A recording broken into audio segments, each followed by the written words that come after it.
Chapter 1.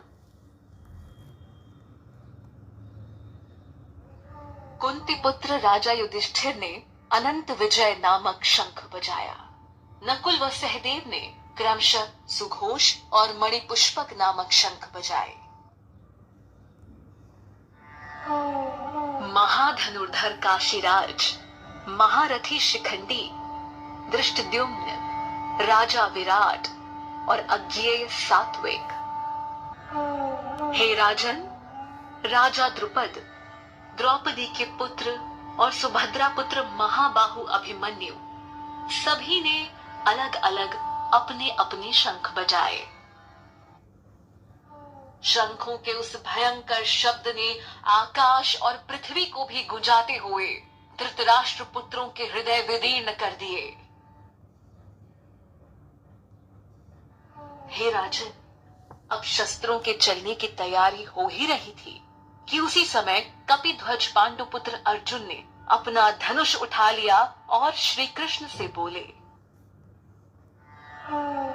Arjun ने कहा, हे अच्युत, मेरे रथ को दोनों सेनाओं के मध्य में खड़ा कीजिए, जिससे युद्ध की इच्छा से खड़े इन लोगों का मैं निरीक्षण कर सकूं कि मुझे इस युद्ध में किनके साथ युद्ध करना है। धृतराष्ट्र पुत्र दुर्बुद्धि दुर्योधन का हित चाहने वाले उन राजाओं को देखना चाहता हूं जो युद्ध करने आए हैं।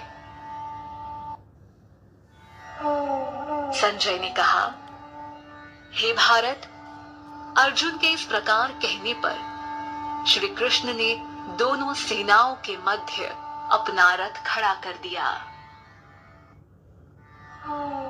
भीष्म, द्रोण तथा पृथ्वी के सभी राजाओं को सामने खड़े देखकर श्री कृष्ण ने कहा, हे पार्थ, यहाँ एकत्र हुए कौरवों को देखो।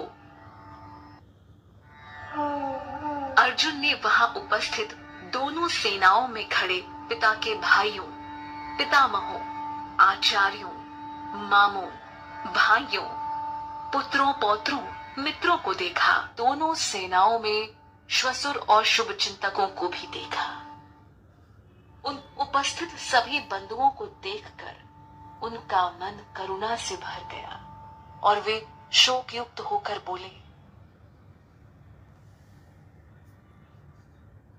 युद्ध भूमि में अपने ही लोगों को युद्ध के लिए सामने देखकर मेरे अंग शिथिल हो रहे हैं और मुख भी सूख रहा है और मेरे शरीर में कंपन तथा रोमांच हो रहा है। मेरे रोम खड़े हो रहे हैं। मेरे हाथ से गांडीव धनुष छूटा जा रहा है और त्वचा जल रही है। मेरा मन भ्रमित हो रहा है और मुझसे खड़ा नहीं हुआ जा रहा।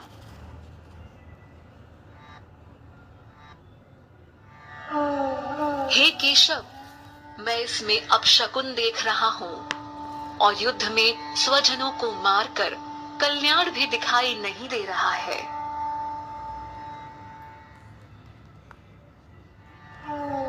हे कृष्ण, न मैं विजय चाहता हूं, न मैं राज्य और न ही सुखों को चाहता हूं। हे गोविंद, हमें ऐसे राज्य से अथवा ऐसे भोगों से जीने का क्या लाभ है।